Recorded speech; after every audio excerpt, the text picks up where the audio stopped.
Two Sundays and two Wednesdays tayo hindi magkikita mga kapatid. At ngayong Sunday, kami ay pupunta sa Makati upang doon po maglingkod sa pangangaral. At nawa ngayong Sunday, tayo po ay may mahaba pang preparasyon, no? Huwebes, Biyernes, Sabado, pang dumalo sa ating pagsamba. Kaya bilang paghahanda ng ating pagsamba ngayong Sunday, buksan natin ang ating mga Biblia sa Psalms 96 at ating paggulay-gulayan ang mga talatang 8 hanggang 9. Psalms 96 verses 8 to 9. Ganito po ang sabi: Ibigay ninyo sa Panginoon ang kaluwalhatiang nararapat sa kanyang pangalan. Magdala ng handog at pumasok kayo sa kanyang mga bulwagan. Sambahin ninyo ang Panginoon sa kagandahan ng kabanalan. Manginig kayong buong lupa sa kanyang harapan. Ito po'y panawagan ni Haring David nung matagumpay na naipasok ang Ark of the Covenant sa banal na bayan. Now, isa sa mahalaga pong bahagi sa pagsamba ay ang panalangin. Mahirap pong tumayo at lumapit, gumawa at dumalo na tayo nagtitiwala sa ating sariling lakas, sariling kakayanan. Kailangan natin ang tulong ng Diyos at ito'y makakamtan natin sa pamamagitan ng panalangin.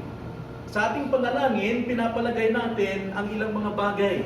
Una-una, nandiyan ang Diyos na handang makinig sa atin. At ikalawa, ang Diyos naman na nakikinig ay handang tumugon. At ikatlo, umaasa tayo na ang Panginoon Diyos ay nagmamahal sa atin. Ngayon po, pagkapasok po ng arka ng tipan sa bayang Banan, masaya po ang lahat ng tao. Tayo din po ay nakapasok sa presensya ng Diyos. Kaya naman, kailangan din lamang natin na tayo mag-alay ng panalangin ngayong gabi. Tulad po ng panawagan ni David, panalangin sa pagsamba. Panalangin sa pagsamba. Una, ipanalangin natin na tayo'y makapagluwalhati sa Diyos ngayong Sunday. Tingnan natin ang verse 8, ganitong sabi: Ibigay ninyo sa Panginoon ang kaluwalhatiang nararapat sa kanyang pangalan. Marami pong sumasamba dahil niluluwalhati ang kapwa-tao o ang kanyang sarili.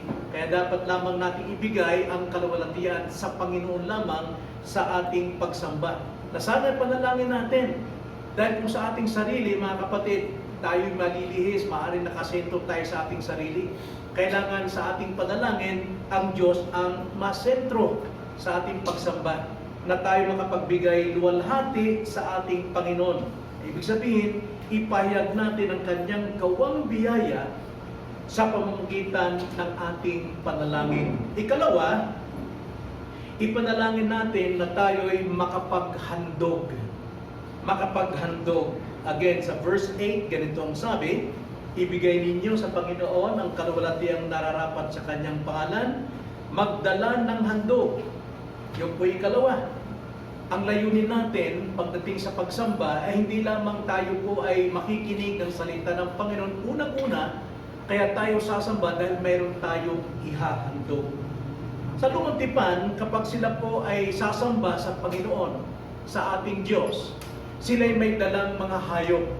At ang mga hayop na kanilang dinadala, piling-pili ito. Walang mansa, hindi kulelat, walang kapintasan. Ito ay piling-pili na ihandog nila at doon nila papatayin sa altar mismo. At yun ang kailangan gawin sa panahon ng lumang tipan. Pero sa atin, hindi tayo magdadala ng mga hayop, kundi ang ating dadalhin ay ang ating mga sarili. Sarili na kinamatayan ng ating Panginoon, sapagkat ang isang final na handog para sa atin ay si Kristo. Ginawa na ni Kristo at yan ay natanggap natin nung tayo po ay sumampalataya. Tayo na ngayon ang siyang maghahandog ng ating sarili. So sa ating pagsamba, ihandog natin ang ating sarili gaya sinabi sa Romans 12 verse 1 and 2. Ang sabi, kaya nga mga kapatid, isinasamo ko sa inyo alang-alang sa mga kahabagan ng Diyos na inyong ialay ang inyong mga katawan na isang handog na buhay.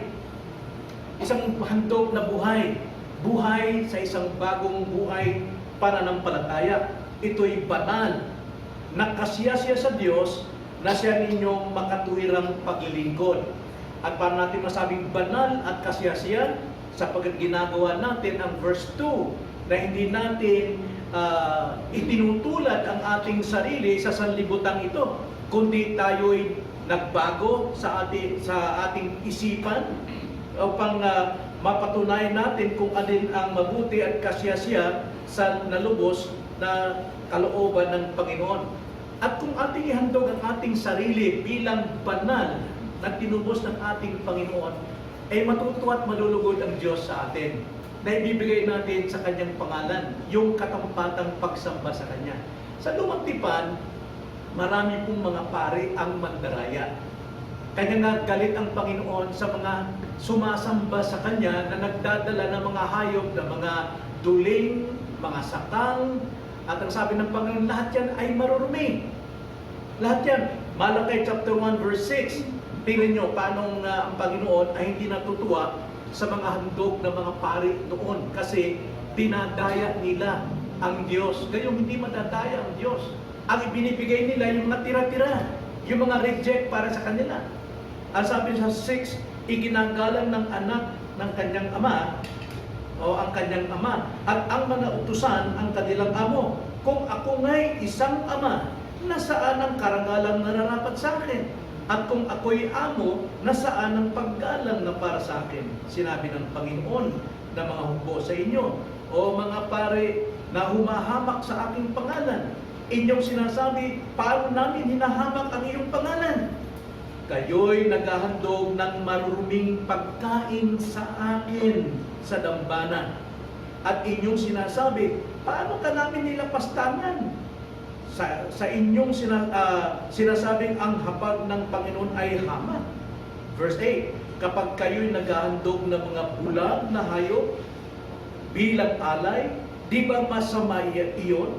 At kapag kayo'y naghahandog ng pilay at may sakit, hindi ba masama iyon?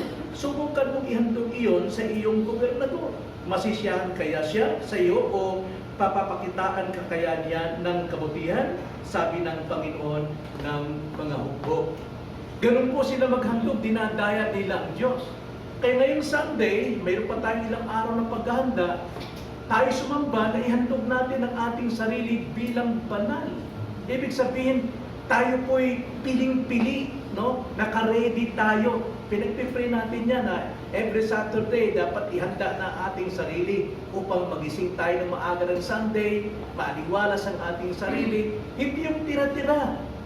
Pagod na pagod kang aaten sa pagsamba, puyat na puyat ka, hindi dapat. Kailangan sariwa ang ating buhay. Ihandog natin ang ating sarili na kalugod-lugod sa Panginoon. Huwag tayo maharap sa Diyos na tira-tira ng ating sarili na lamang ang ating ihandog sa Kanya. Dapat may paggalang, dapat mayroong pagrespeto, dapat ibigay natin sa Kanya 100% pure at eksakto talaga para sa Panginoon. At nang sa ganon, siya po ay malulugod sa atin. So sa ating pong panalangin, una, panalangin natin tayo makapagluwalhati sa pangalan ng Diyos. Ikalawa, ipanalangin natin na tayo makapaghandog ng handog na kaaya-aya sa Panginoon. Ikatlo, ipanalangin natin na tayo'y makapagsamba. No, talagang makapagsamba tayo na may respeto. Tingnan nyo ang sabi sa verse 9. Sambahin ninyo ang Panginoon sa kagandahan ng kabanalan. Andun yung kabanalan. Manginig kayong buong lupa sa kanyang harapan. Mayroong respeto. Mayroong kabanalan, may pagkatakot, may pagmamahal, nanginginig tayo. Ibig sabihin, respeto tayong sumasamba sa Kanya. Sana nga makasamba tayo ng ganun. sa ating Diyos. At hindi yung mga tira-tira nating lakas, tira-tira nating panahon, pinagtsatsagaan lamang natin ang ating pagsamba. Mayroon pa tayong ilang araw na dapat paghandaan ito. Dapat ibigay natin ang the best ng ating pagsamba sa Panginoon. Sabi nga ni David yan, pumasok sa bulwagan na may tapat na puso sa pagsamba. Sasamba tayo sa beauty of holiness. Ibig sabihin, nakikita sa atin yung kagandahan ng kabanalan na hindi tayo nakikisamsaw sa forma ng sanlibutan, sa ugali ng sanlibutan. Hindi tayo nakikisamsaw sa mga gawa ng sanlibutan. Dapat tayo ay sariwang-sariwa, naharap sa Kanya sa pagsamba. Ibig sabihin ng panginginig, ay mayroon tayong pagpapakumbaba sa Kanyang harapan.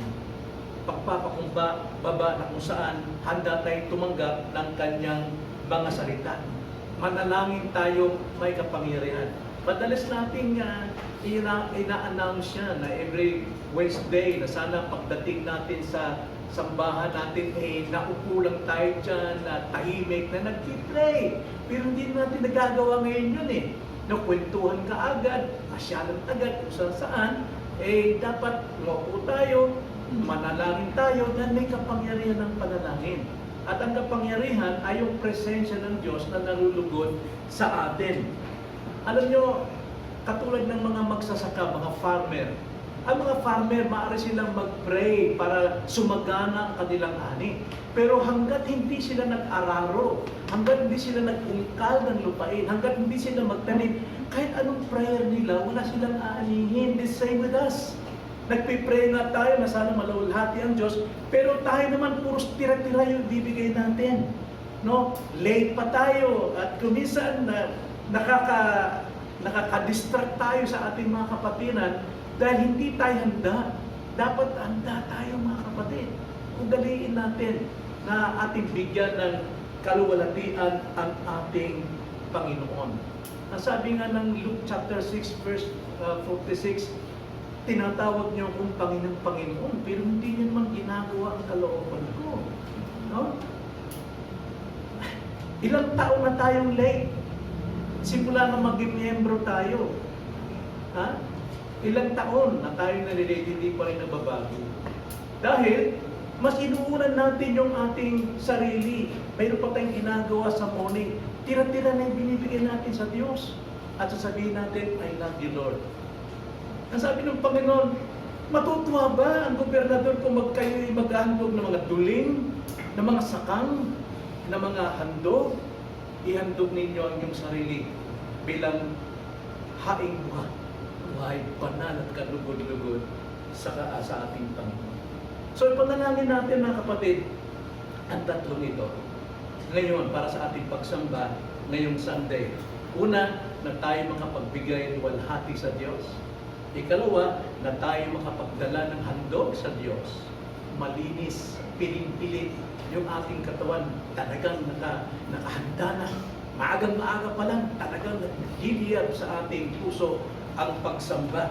At dapat makasamba rin tayo sa Espiritu at katotohanan. Ipag-pray natin ito. Ihanda natin ang ating mga sarili para sa araw ng pagsamba. Sana, ito lang pakiusap, mga kapatid. Huwag natin sanayin malate palagi. Minsan nalilate kalahating oras. Masakit yun, bigat yun. Subukan mong gawin yan sa boss mo sa trabaho. Pag hindi nasisanti ka, ang Diyos natin, mahabang pasyensya. Pero hindi siya nalulugod. Kung hindi natin binibigyan ng number one ang ating Diyos, kundi tira-tira ng ating mga buhay. Sumamba tayo na may panalangin. Tayo na lang. Lord, salamat po sa gabing ito, minsan pa, pinalanan kami kung paano kami dapat maghanda para sa isang kalugod-lugod na araw na itinakda ninyo ng inyong mga tao ay makikita po sa inyo bilang mga banal sapagkat kayo po ay banal. Bilang kalugod-lugod sapagkat kayo po ay maluwalhating kalugod-lugod. Bilang nangangailangan ng iyong biyaya sapagkat kayo po ay mabiyaya sa amin. Nawalo at pagpalain kami ngayong Sunday at may panalangin namin namin ang tatlong ito na magawa namin sa araw po ng pagsamba. May dalangin sa pangalan ng Panginoon Jesus. Amen.